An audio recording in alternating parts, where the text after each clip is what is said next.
Hello, welcome to my channel, Share It with Merit. I'm Merit, and today's video is a follow-up from the last one on the conversation that you can have in your own head between your thriving voice and your surviving voice. And in the last video, I focused on the survival voice, the voice of anxiety. So now I'm going to delve a little bit into the thriving voice. And the voice of who you are authentically, who you were born to be, certainly who you want to be, and maybe got a little derailed from being because of certain things that have happened to you, right? And life happens to us until, well, it just does. But we can start making life happen for us when we take the reins. And that's where that voice can really come in handy. But one of the challenges I often find with people that I'm working with is that, okay, Merit, I have anxiety managed. I'm not worrying about this, that, or the other. But I really don't know what I want. I don't know what thriving looks like. That voice is not loud enough in my head. I don't have a clear vision of who I really am or what I really want, right? And let me tell you, that is half of the battle, right? It's wonderful to be in a space and a place where you feel ready and capable to live the life that you want and deserve to have, and kind of be looking at a blank slate, right? A blank canvas, if you will, and not sure where to start or how you want this picture to look. And so one of the exercises that I do early on and with people like that is to go back and to think about, who were you at 4, 5, 6 years old, and what do you remember from that time? And this isn't about going back and necessarily reliving traumas and processing those feelings. That can be important and helpful, but that's sort of for the earlier stage when you're still trying to work through, I think, the anxiety and the depression. So I'm talking about sort of fast forward where you're emotionally through the bigger traumas in your life, which we all have.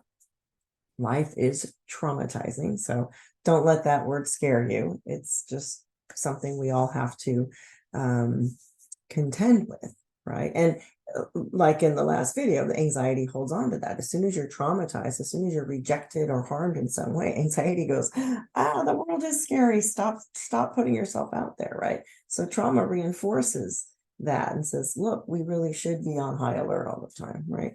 So assuming you work past that, and you really do have to work through that in order to thrive, right? You can't, the shortest route to thriving and to happiness is directly through your pain and your trauma. You have to understand what happened to you in order to develop from there and move forward in your life. Okay, so again, then it's like, okay, then how do I do that now? So one of the ways I like to think about it is to try to find this intersection between your inner child and your wise mind, right? Because that wraps up the two sort of, I think, important components of your psyche and your thriving self, your authentic self. So what do I mean inner child? And you've probably heard that term before. But what I mean is that person that you were before the world started to tell you who you are and how to do it, or harmed you in some way, right? Or just tried to shift that you away from who you actually are, right? And so when you can kind of go back and look and say, oh, well, I liked to play outside, or I was very social, or I was not very social. I was just fine playing on my own, or I had an interest in this, that, or the other. Doesn't mean that that's what you're going to do now, but it starts to help put a little dabble of paint, right, on this blank canvas that you're trying to create your current and most beautiful piece of work on. Okay, so you go back and you get a little of the color, right? A little hue here and I'm not an artist, so there goes that metaphor. But anyway, hopefully you catch my drift. Your wise mind is where you are now, right? Through all the traumas, you've managed to get here, you've survived, and you've learned a lot along the way. You have experience, you have expertise, you have wisdom, you have the ability to think critically and to have freedom of choice that you didn't have when you were a child, right? Children don't have freedom, right? They just don't. It's good, bad, or otherwise. It's just the truth. But you have that freedom. You may not feel like it, and that could be an obstacle to be addressed, but you do, should you choose to take it, right? Freedom comes with a lot of responsibility, and responsibility is looking at this canvas and picking up, the brush and choosing your colors and choosing your forms and choosing where you're going to go with that. So you get the freedom should you take the responsibility. Those two things are tied together when you are in that thriving space, right? You don't get to thrive and have the freedom of thriving without taking responsibility for yourself, your soul, your energy, your psyche, whatever you want to call it, right? And that's another challenge. That anxiety wants you again. Well, maybe not. Maybe don't take responsibility. Maybe let somebody else take responsibility for you. Maybe that'd be easier to just, let somebody else live your life for you, tell you what to do, right?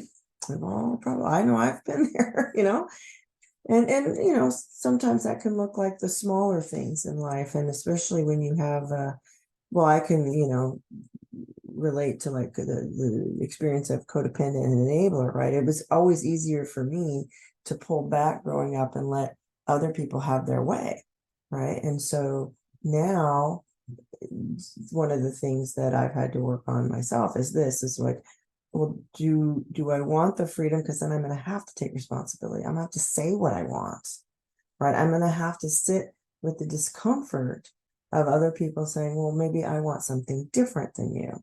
Whereas, in the past, when I didn't have the freedom or the wisdom, right, to say, okay, well, you can want that and I can want this too. Or however, I won't go into the, nitty gritties of a conversation like that or a role play, but you kind of get the idea that, like in my last video too, I should say, you being authentic doesn't mean other people can't be, right? And you need to find that mutual space where you can both be as authentic as you can be together, right? And then those are the healthiest relationships. Nobody's completely authentic with anybody else ever. And you're lucky if you're completely authentic with yourself. Okay, I'll leave you on that note. So there's a little bit about thriving voice, authenticity, and a little touch of existentialism in there. See if you can spot it. All right, you can find more of me at shareitwithmerit.com. There is a downloadable worksheet and video on a recipe for happiness. If you haven't done that already, check it out. It's kind of a fun little activity, especially actually that really relates to what I'm talking about here, because again, okay, I want to be happy. I'm ready to be happier, but what do I do? So actually that recipe for happiness is a helpful guide to help you understand what actually makes you happy, because what makes you happy is not necessarily what makes me happy or somebody else, right? There are some universals, finding meaning in life, being of use, feeling useful, achieving things on your own. Those are some things that are sort of essential to everybody's happiness. But, for example, I need to have dogs in my life, right? Dogs make me happy. They may not be the same for you or anybody else, right? And so that worksheet helps you identify not only what your specific interests are and what goes into your recipe specifically for happiness, but also how to use certain strengths that you already have to use those strengths to address any areas of development. So anyway, there's a video that goes totally into that, so I'll leave you with that. Be well.